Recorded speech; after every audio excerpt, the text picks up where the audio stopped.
Sonic X Shadow Generations was finally released 3 weeks ago to a universally positive reception, which is mind-blowing for a modern-day Sonic game.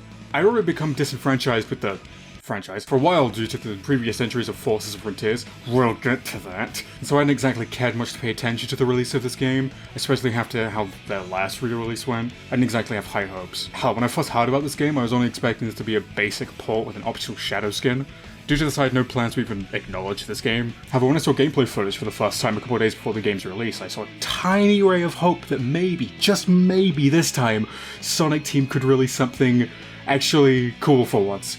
See this as a sort of sequel to my Sonic Deserves Better video from 3 years ago? Also, don't watch it, shit. I don't need to mention I couldn't record my own gameplay for this video myself because my computer's just being a bit crap at the moment, so I got a friend to help record gameplay instead. Just in case, disclaimer for the audience, I am sorry that I am shit. Don't keep that in. Disclaimer for the audience. No, I'll put that in. that stays in. Now, I should preface this video by saying I went into the game semi-blind, aside from knowing basically all the stage themes, because I couldn't escape them if I tried.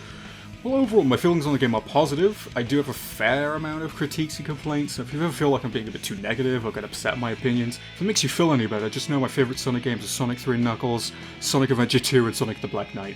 Yes, I'm serious. But as far as first impressions go, my admittedly low expectations were immediately blown out of the water with the opening cutscene. It wasn't anything spectacular exactly, but the music, direction, scenery, and animation are all leagues above anything to come from the main games, as long as it goes unleashed, which isn't exactly a high bar to cross, but it's a massive improvement to see nonetheless. And Sonic Team remembered that you can actually animate faces, holy shit! And I mean, this already speaks volumes to the improvements from recent games, and things are looking really promising moving forward. The levels themselves are surprisingly fun too, and have a decent challenge to them trying to get the best score and path for each stage. Pretty much all the stages feel extremely fluid to play through and is miles better than Forces and Frontiers. My favourite of the stages probably being Kingdom Valley, fully enough, as if I didn't have enough of it already, as I feel this level had some of the smoothest gameplay and level layout, as well as some really satisfying alternate routes you can take. Even Act 2 I found to be pretty well done and made some great use out of the Doom Blast. As a whole, this level is probably the level I find myself coming back to the most. I was a bit worried at first seeing it deviate so much from the Generations game design and lead more towards Frontiers with its controls, which in my opinion felt horrible and disjointed,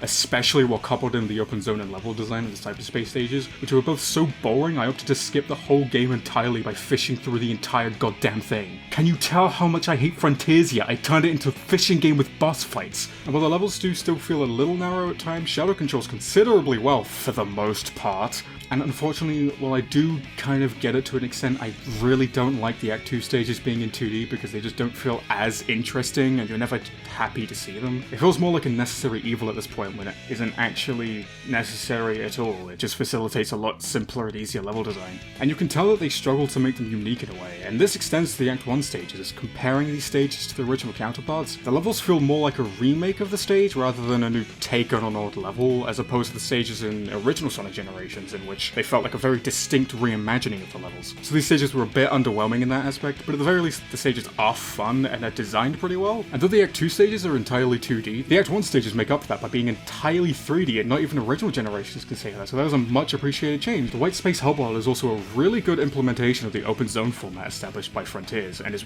way better. I could go on for hours ranting about how boring the open world in Frontiers is, but the fact that a literal white void is a more interesting, exciting open world to explore than all of the islands of Frontiers combined says more than I could ever say. But I would love to see this expanded upon in another game where the hub world is more than just, a white void. I'm so pissed off that the text is in a cutscene. Yeah, I love just how say this that. confirms Worst part that- about the game.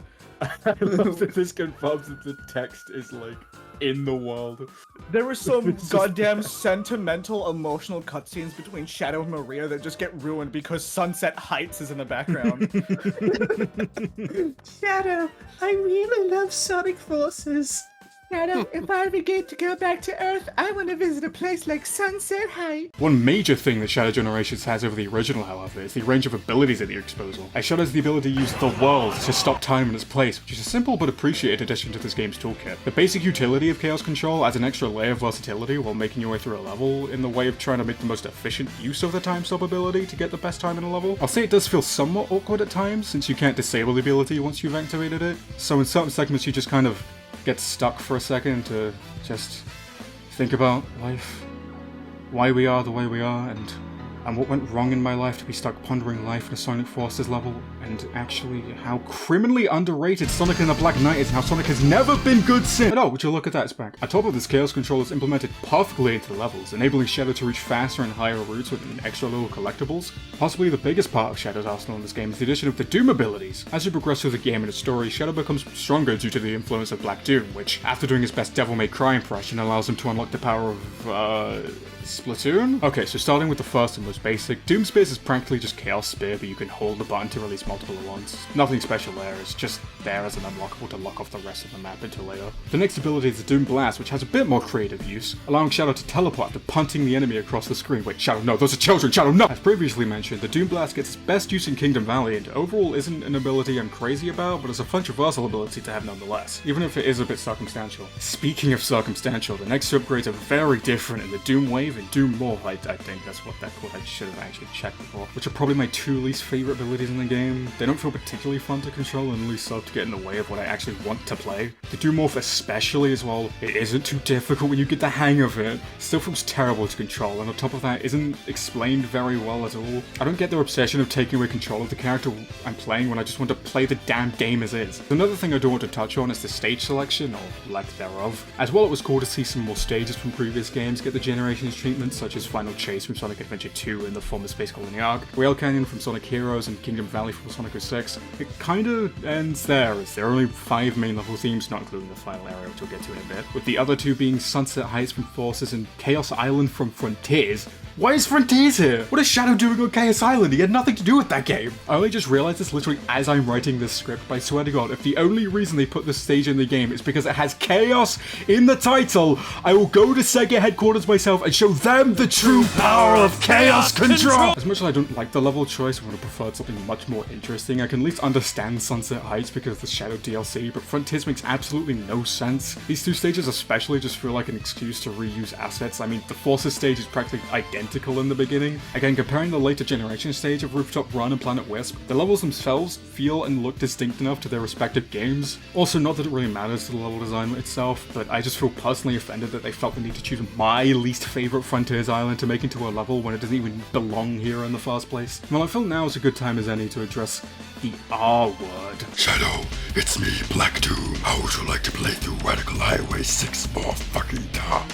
Oh boy, where to start with Radical Highway? You know, I really hope this doesn't become Shadow's Green Hill Zone, because I can't think of any other reason they favor the stage so much other than it's just Shadow's first level, which it makes sense wanting to represent it for that reason alone. I don't have a problem with that, but considering how burnt out we've been over Green Hill for the last 13 years, it really doesn't instill hope in the fact that 3 of the 5 other level themes become Radical Highway partway through. Just becomes monotonous, and it ends up overstaying its welcome far before you even get to the actual stage itself. Oh, but not Chaos Island, of course. You get to play through that one in full. Hooray! But by the time I got to Radical Highway, I didn't feel special or exciting as otherwise would have been, which is a crying shame because they are really fun stages and definitely the most unique designed levels in the game, as this is where Shadow gains his final Doom ability and gets his very own Devil Trigger. I don't know how to explain it just feels like Devil May Cry, okay? I don't know, man, I think it would have been better if they gave Shadow a really cool sword and called him Sir Lancelot, and then he said, Yes, that's it, right through the fire! And the level's even designed to have different paths available for you if you want to use the Doom Wings or not, which I feel is a great implementation of the ability, and I hope they continue to use this aspect of the level design for future games when playing as Super Sonic, as opening up alternative, quicker paths is perfect use for this kind of ability to still make it feel incredibly rewarding and satisfying without feeling overpowered at all. The Radical Highway stages are also an example of a Shadow Generation stage actually improving and elevating an already existing level theme,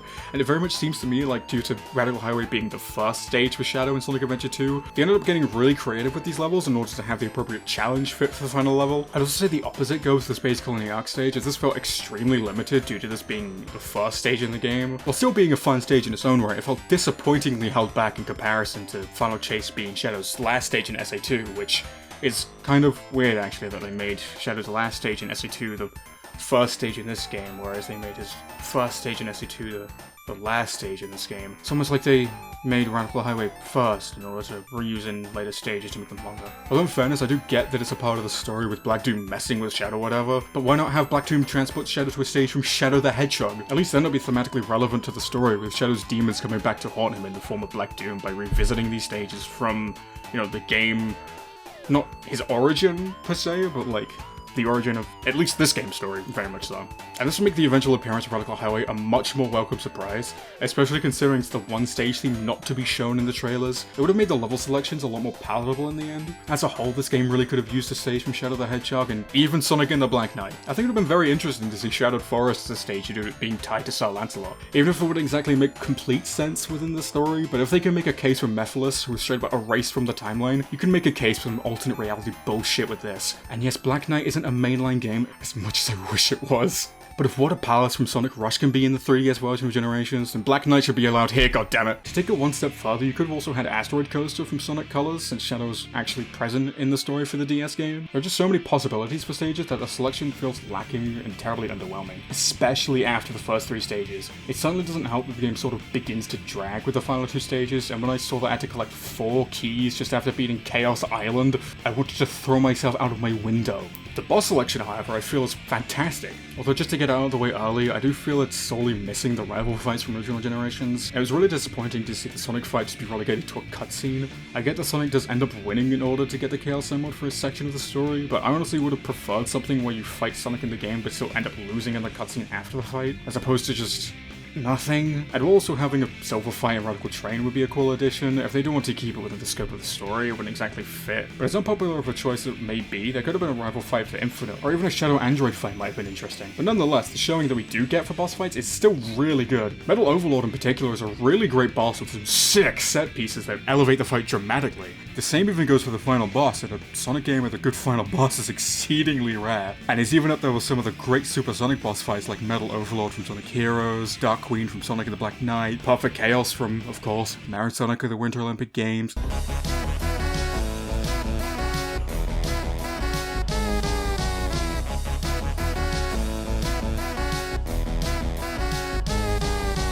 In all seriousness though, this is a big step up for Frontiers, which while also having cool set pieces, I thought didn't bring much to the table in terms of actual gameplay. On top of that, the remakes for All Hail Shadow for the final boss fight is spectacular, and while I do think the synth and orchestral piece fits the Biolizard a lot more than the rock version we get in Shadow Generations, it's still a banging tune nonetheless. It's just a shame it doesn't have the lyrics we'll know and love. Holy shit, it's the Biolizard!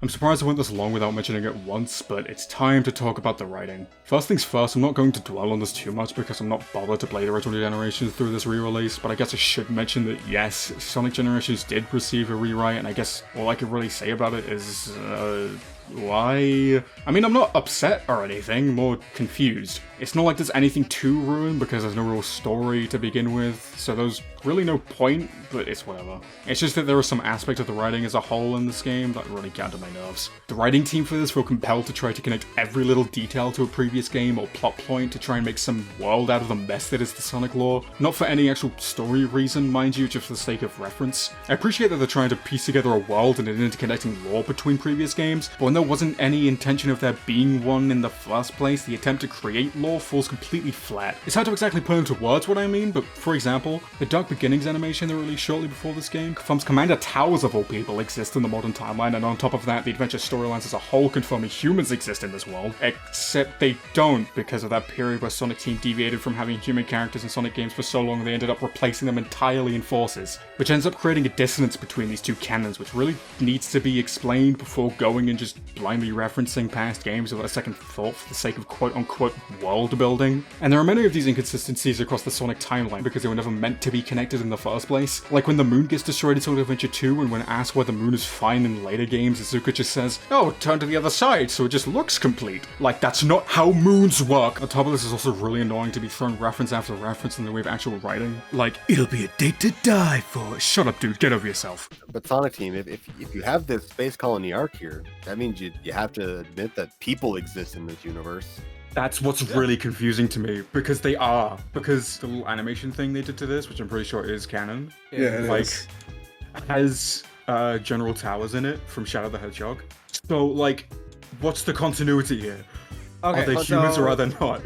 Yeah, they went back on the two worlds thing, and now it's just like, yeah, there are places where humans exist and there are places where they don't.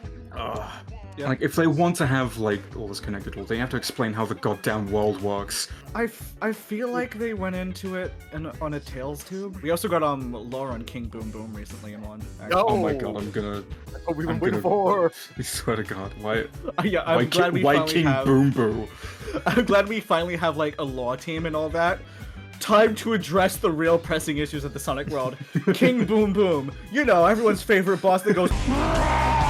You know, normally this is where I point out an example from a different game to show where references can be done correctly to serve the story, but this can be seen in the Shadow story. I think the callbacks and bringing in elements from Sonic Adventure 2 and Shadow the Hedgehog serve the story incredibly well due to being heavily tied to Shadow. And seeing Shadow vulnerable and showing actual emotion in regards to Maria is a huge step in the right direction for both Shadow's character and the story of Sonic games.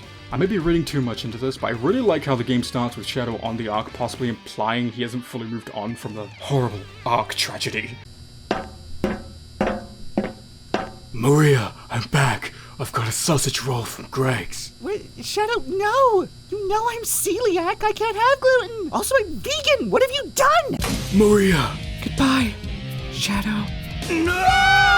This ending up being how Shadow finds Black Doom again and sets the rest of the story into motion. Now, due to the scope of the game, there isn't much in terms of story until the latter half of the game, aside from Shadow gaining the Doom abilities and Black Doom being a cryptic asshole. But when it's all said and done, there are some pretty heartfelt scenes between Shadow and Maria towards the end, giving Shadow pretty decent closure to that aspect of his character, which was really well done in my opinion. But going back to the Dark Beginnings animation, this is a great opportunity to just do a complete reset of the last 13 years and take some time to flesh out the world and the timeline some more in a way that actually makes sense, because this whole thing has some fantastic ideas. I just need to be able to know how all of this fits together in the world, because according to Generations, Unleashed takes place in the same world as Frontiers, despite them both being games about traveling the world, except one has humans while the other has animals, and Forces existing in the same world as Generations, even though in Forces they say that Classic Sonic is Sonic from another dimension, yet in the rewrite they still say that Classic Sonic is Sonic from the past. Even Secret Rings is canon, yet Black Knight isn't. What is this bullshit? But if they keep the consistency and quality of the Dark Beginnings shorts in future games, then that would be a great direction for the series to go in with its story and writing, as the Dark Beginnings animations are phenomenal. The music and direction specifically in this reached higher emotional heights than even the game itself for me. It makes me genuinely excited to see how they continue from here. With all the positive this game has, however, there is still one glaring issue presented. It just doesn't reach the heights that it otherwise could have due to the scope of the game, because it's basically a glorified DLC for the Generations re-release, and so it uses this to get away with how short and lacking in content there is, with a price tag of almost £50. And in my opinion, I'd say it's definitely not worth that absorbent price tag, especially if you already own Sonic Generations, which would very often go on sale for dirt cheap on Steam. So purely by just being an add-on to an already existing game leaves a lot to be desired, and there really should have been more to this had it been a separate release. With that said, however, I can still say that this is, at the very least, still a very fun experience, and clearly a lot of love went into this. Ultimately, while I do have a lot of issues with the game, this is a massive improvement from previous games, and at its peak has some of the highest quality seen in Sonic game for quite some time. So things are looking very promising for the future of Sonic games. Oh wait, hang on. What? Wait, what? I'm just receiving word that you can't jump on the stage text. That's it. Scrap the entire video. Wrap it up. 0 out of 10. The Sonic franchise is doomed.